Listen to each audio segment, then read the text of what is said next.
the backyard of Tommy Riley's bar in Killeshandra, County Cavan.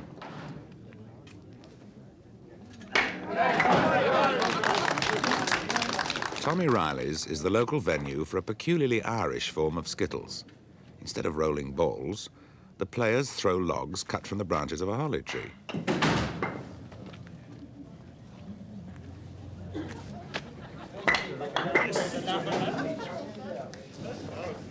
Score after the second round is scored last 128, last turn 154.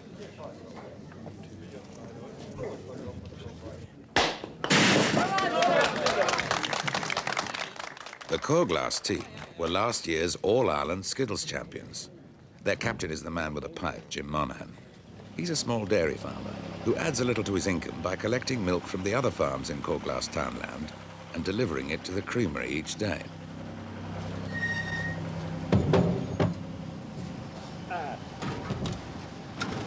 Don't spill that, it's precious.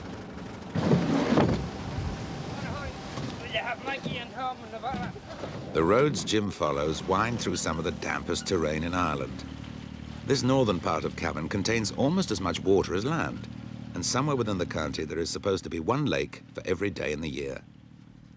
The picturesque patchwork fields are not particularly fertile, and individual landholdings are traditionally small, so that the rewards of farming have tended to be meagre and discouraging. Conceding just a little of their fierce independence in an effort to overcome these disadvantages, local farmers have come together very gradually over the past 80 years to form the Killeshandra Cooperative Agricultural and Dairy Society.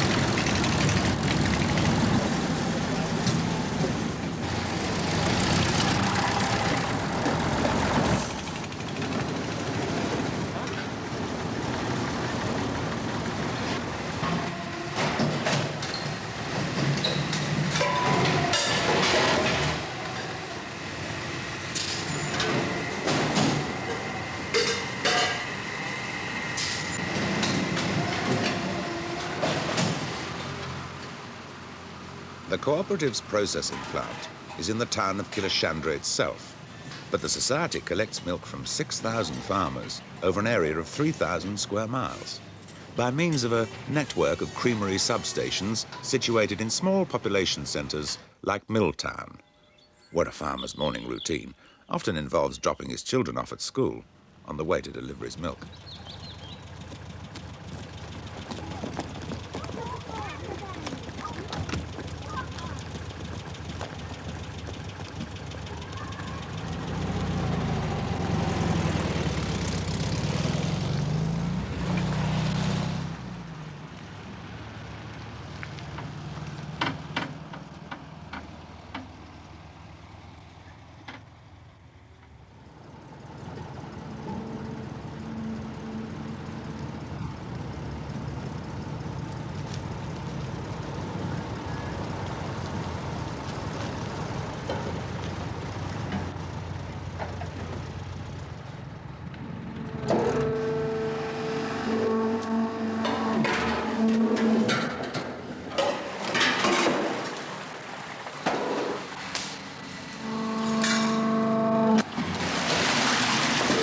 The milk from each farm is measured by weight, and a sample is taken for quality testing.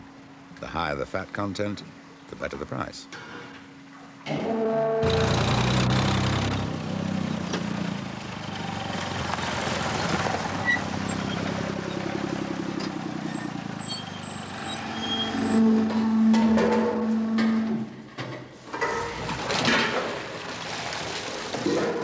At the small branch creameries like Miltown, the milk is piped into bulk tankers for transport to the central creamery in Killeshandra, and the empty churns are returned to the individual farms from which they came.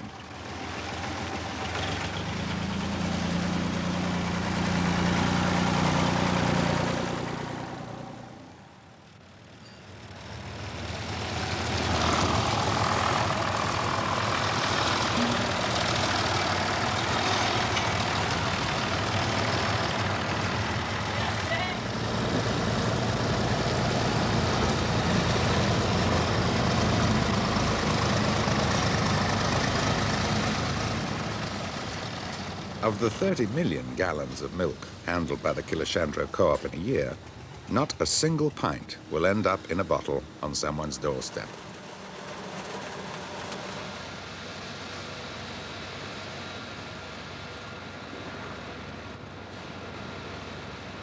From the reception silo, all the milk passes through a separation plant, which reduces it to cream as the first stage in the production of a range of dairy products which can be conveniently stored, shipped and marketed anywhere in the world.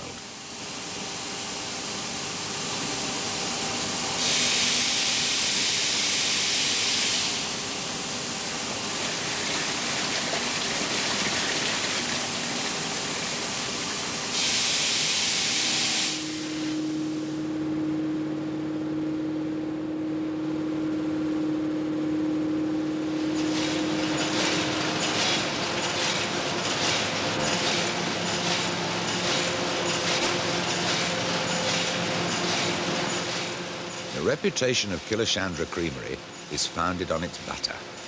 The churning is largely automated, but the control of texture and taste is still very much a question of individual judgment. And Nellie Demi, who supervises the operation, has been Ireland's champion buttermaker for 4 years in a row.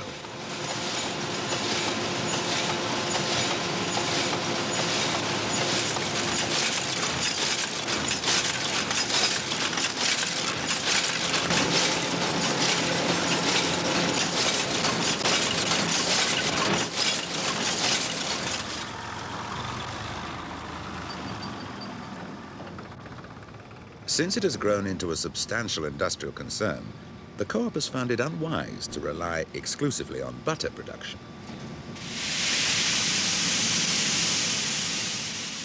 It is now turning its surplus milk intake into long-life cream, which will keep for months without refrigeration, and is used extensively in the catering industry.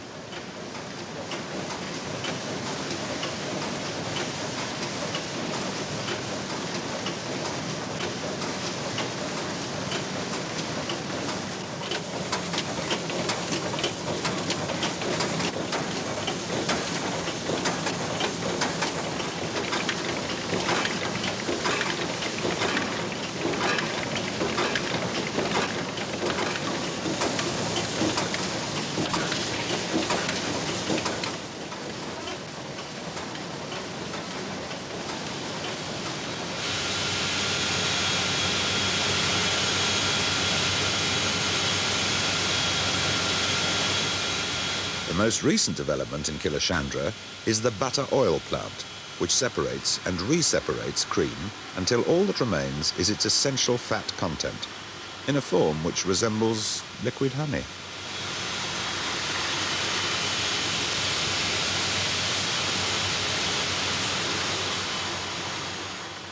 Butter oil is something of an exotic product. It's the missing ingredient which will make reconstituted powdered milk indistinguishable from the real thing, and it is finding an eager market in the arid countries of the Middle East. Behind all the technical complexity, the Killeshandra Co-op remains a society of small farmers. It's their combined strength which secures them the respect of the financial world. Within our area, it's not generally realised that the value of the farms and the value of the livestock owned by our suppliers is in excess of £300 million. The co-op's main purpose is to improve living standards on the land, and it encourages local bank managers to lend members the money to develop their small, traditional farms into more viable commercial concerns. Less than 50% of our suppliers have the proper milking equipment or the housing for cows. Less than 40% of them have piped water, and I think only about 8 or 9% have milking parlours. This is something that we should strive to change.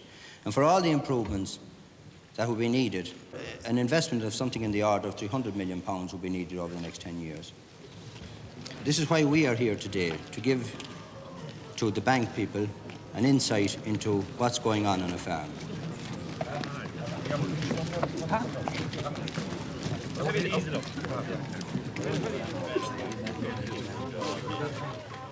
You're working here this morning, gentlemen. I don't think I have much to say to you now on this, so I'll hand you over to Dennis. Thank you very much.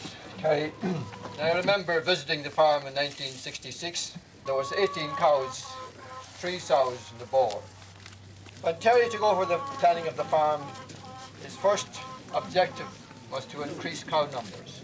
On this November Saturday, the bankers were taken to see the results of the assistance they had given to the McIntyre brothers at Ballyconnell, just up the road from Killeshandra. I'm not nominated in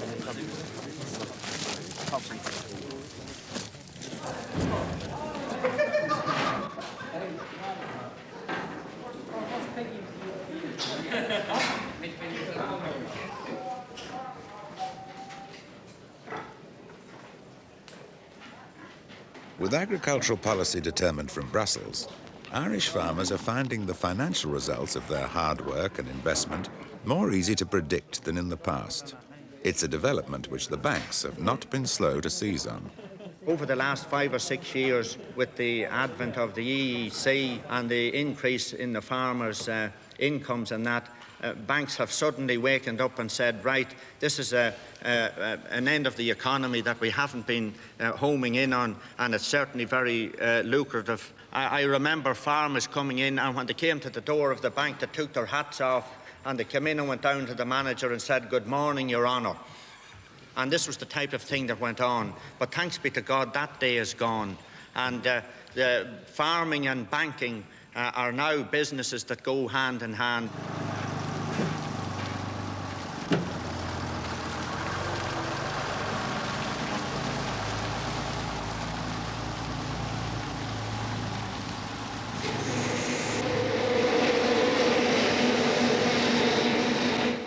As individual suppliers have increased their production, the co-op has started to collect milk by tanker. At this farm, there's something of a two-way traffic.